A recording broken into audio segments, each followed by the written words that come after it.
Good morning students. हम लोगों ने पिछले वीडियो में देखा था कि परमाणुओं का इलेक्ट्रॉनिक विन्यास कैसे होता है।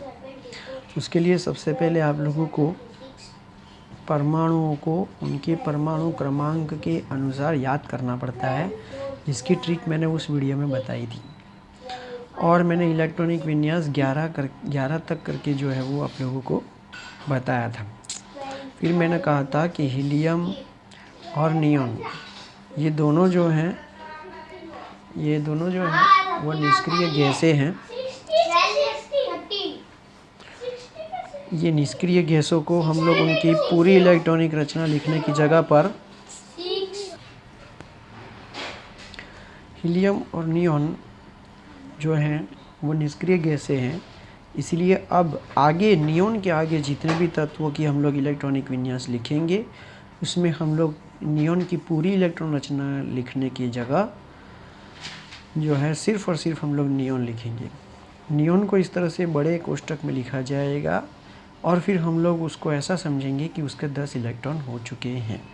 ये इसलिए है क्योंकि आने वाली इलेक्ट्रॉन रचना तो पीछे पूरी लंबी इलेक्ट्रॉन रचना लिखनी और नई इलेक्ट्रॉन रचना लिखनी, वो थोड़ा सा कठिन हो जाता है और मेहनत बढ़ जाती है।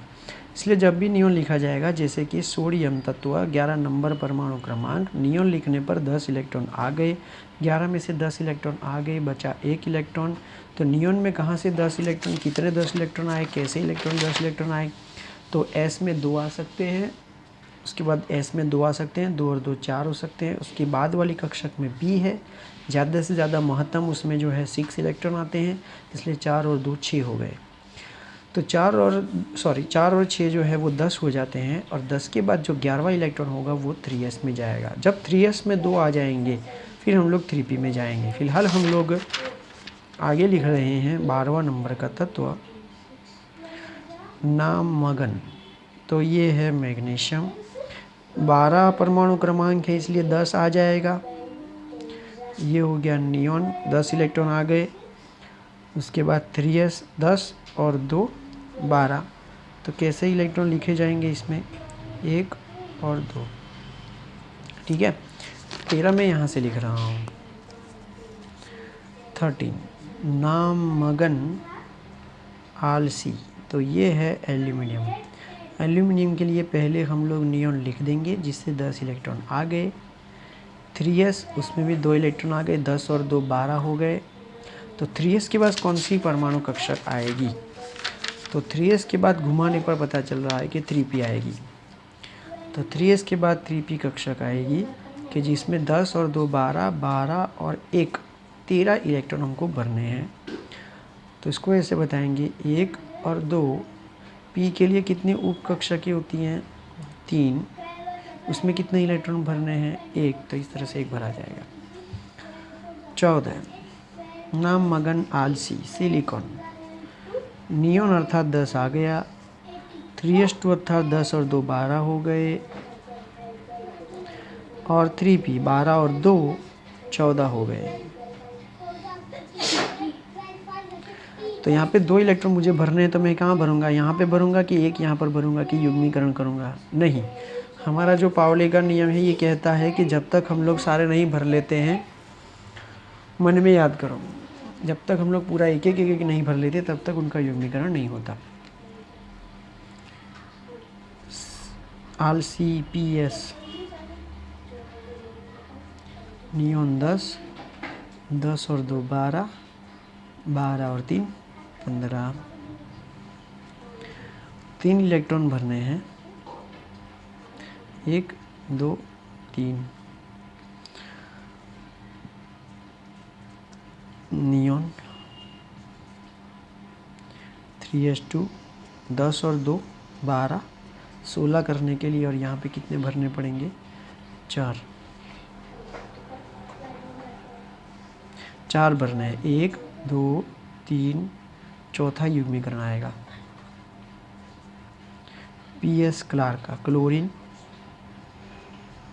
नियॉन 10, 10 और 2 12, 12 और 5 17। आप लोग बोलोगे सर ये 3s2 बार बार लिखना है। हाँ, ये 3s2 जो है ना वो उसमें नहीं आता है, इसलिए इसको बार बार लिखना पड़ेगा। 5 भरने हैं, तो 1 2 3 4 5।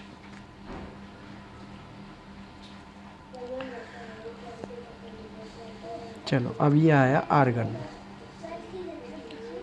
तो नियॉन 3s2 3p6।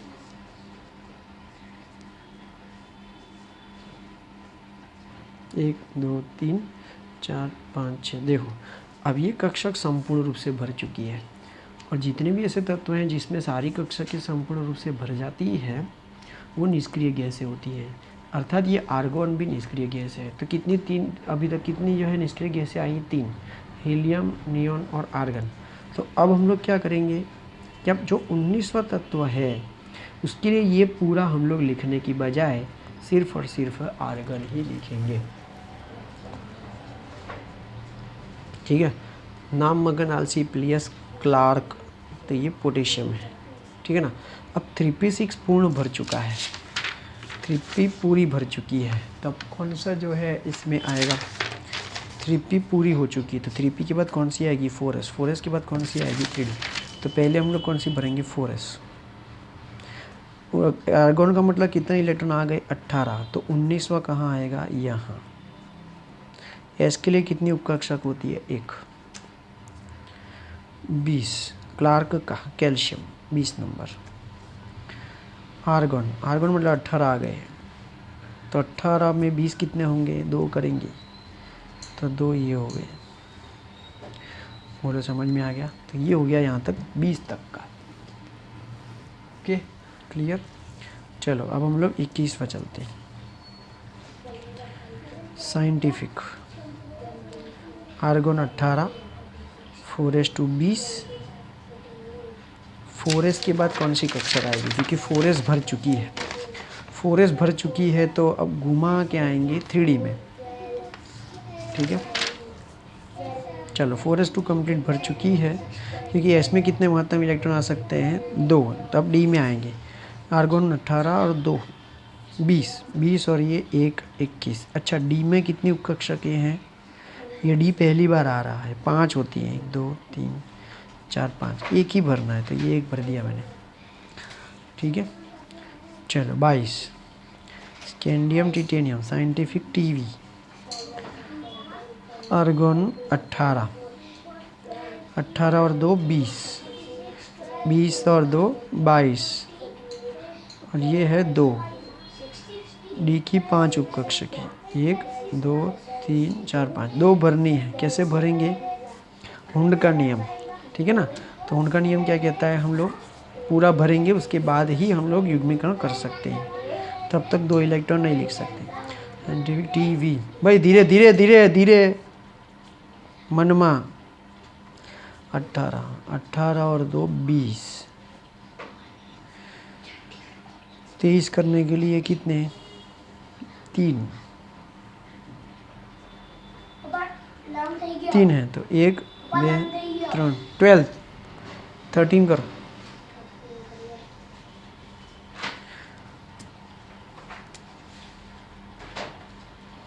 तीन हो गया। चलो अब जो है वो 24वां करना है।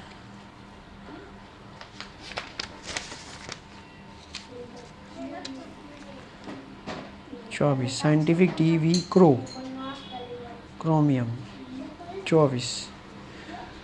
आर्गन नियमों के अनुसार 18 और 2 20, 20 और 4 24। ठीक है ना, 1 2 3 4।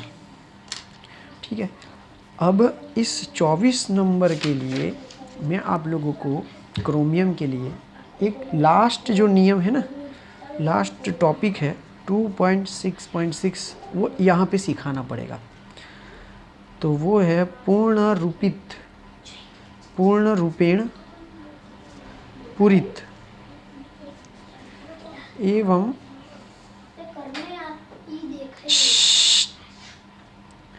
अर्धपूरित, पूर्ण रूपेण पूरित एवं अर्धपूरित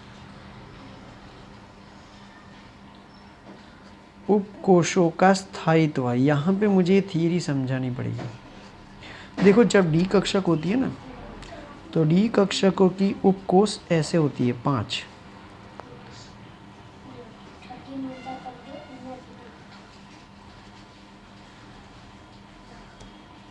इसमें 3 वाक्य रचना समझनी है। वाक्य रचना में ये है अपूर्ण, अर्धपूर्ण और संपूर्ण या सिर्फ पूर्ण। ठीक है। अपूर्ण कब होती है?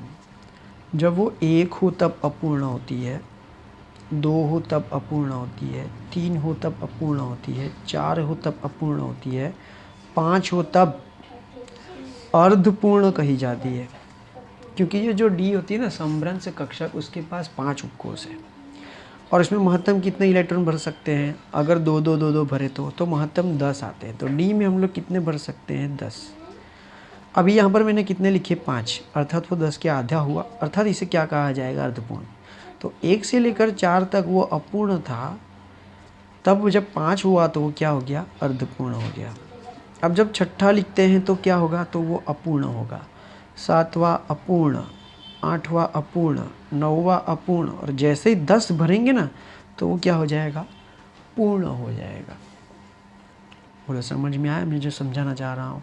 तो 3 शब्द हैं, उनको समझना है कि कब तक वो अपूर्ण रहती है, कब अर्धपूर्ण हो जाती है, कब पूर्ण। जब 5 हो जाती है वो अर्धपूर्ण हो जाती है, जब 10 होती है तब अपूर्ण हो जाती है। तो उनके अलावा जितने भी होंगे वो सारे कैसी रहेगी? तो अपूर्ण होगी। ये वाला जो नियम है, ये नियम ये कहता है कि यदि अर्धपूर्ण होने में अथवा पूर्ण होने में जब 1 की कमी हो, 1 इलेक्ट्रॉन की कमी हो, तो वह पहले की कक्षा में से उस 1 इलेक्ट्रॉन को प्राप्त करके अर्धपूर्ण अथवा पूर्ण होकर स्थायित्व प्राप्त करती है। 1 इलेक्ट्रॉन की कमी हो, कब? या तो अर्धपूर्ण होने में हो या तो पूर्ण होने में हो। अर्धपूर्ण होने में 1 की कमी कब हो? जैसे मैंने यहाँ पे 4 लिख दिया, तो ये क्या होगा? अस्थायी होगा। ये इलेक्ट्रॉन रचना मान्य गिनी नहीं जाएगी। तो क्या नियम कहता है? नियम ये कहता है कि यदि अर्धपूर्ण होने के लिए 1 इलेक्ट्रॉन की कमी हो तो वो क्या करता है? आगे से जो भी कक्षक होगी यहाँ पर, चाहे वो 3 हो, चाहे वो 4 हो, चाहे वो 5 हो, 6 हो, यहाँ पे आगे से जो उसके पास 2 इलेक्ट्रॉन होते हैं ना, उसमें से वो 1 इलेक्ट्रॉन को यहाँ दे देता है और वो क्या हो जाता है? अर्धपूर्ण होकर वो स्थायित्व प्राप्त करता है। और दूसरा क्या बोला है? पूर्ण होकर स्थायित्व प्राप्त करता है। मतलब क्या होगा कि जब वो उसके पास 9 हो, 9 यहाँ पर 9 इलेक्ट्रॉन हो, तो पूर्ण होने के लिए कितने की कमी हो रही है?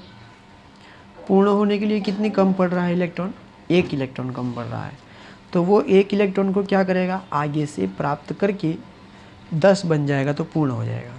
तो जब अर्धपूर्ण 5 करने के लिए या तो पूर्ण करने के लिए 10 करने के लिए यदि 1 इलेक्ट्रॉन कम पड़ता हो, अर्थात 4 हो और 5 करना हो, और 9 हो और 10 करना हो, तब जो 1-1 इलेक्ट्रॉन की खानापूर्ति है वो आगे की कक्षकों में से प्राप्त करके वो स्थायित्व प्राप्त कर लेता है। तो क्रोमियम के लिए हमने आगे के जो 3 नियम पढ़े थे, आउफ, बाव, पाउली और हुंड, उसके मुताबिक हम लोग इस तरह से कक्षकों को भरेंगे, परंतु ये अस्थायी होगा क्योंकि ये डी कक्षक को स्थायित्व प्राप्त करने के लिए, अर्धपूर्ण होने के लिए, 5 होने के लिए 1 की कमी हो रही है। तो ये क्या करेगा? 1 इलेक्ट्रॉन को प्राप्त करेगा, ये 5 हो जाएगा, और ये 1 इलेक्ट्रॉन की खानापूर्ति कहाँ से करेगा? यहाँ से करेगा, अर्थात ये हो जाएगा 4s1 3d5। बोलो समझ में आया?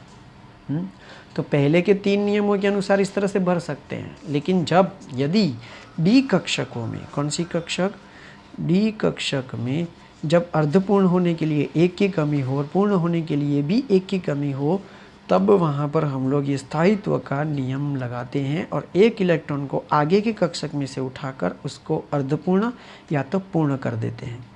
क्रोमियम अर्धपूर्ण होगा और कॉपर के लिए जब 29वां नंबर चलेगा तब कॉपर के लिए हम लोग ये वाला नियम फिर से इस्तेमाल करेंगे।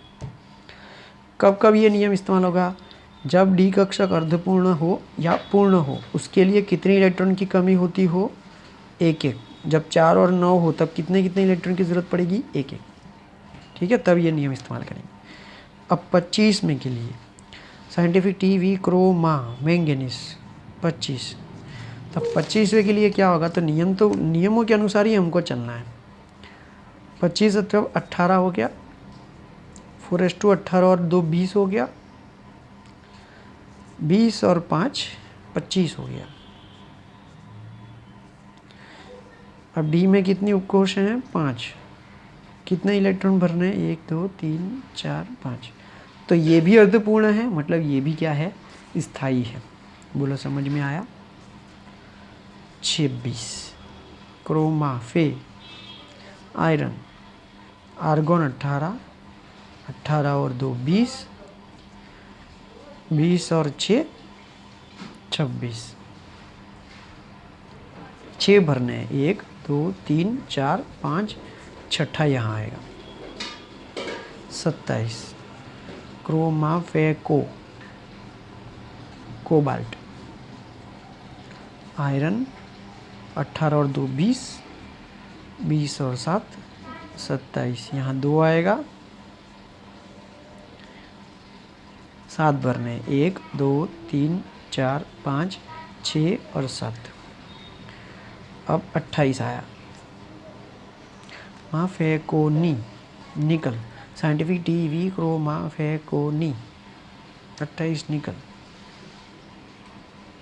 18 हो गया, 18 और 2 20 हो गया, 20 और 8 28 हो गया। देखो भाई मेरी तो प्रैक्टिस है, इसलिए मेरे को फटाफट आएगा।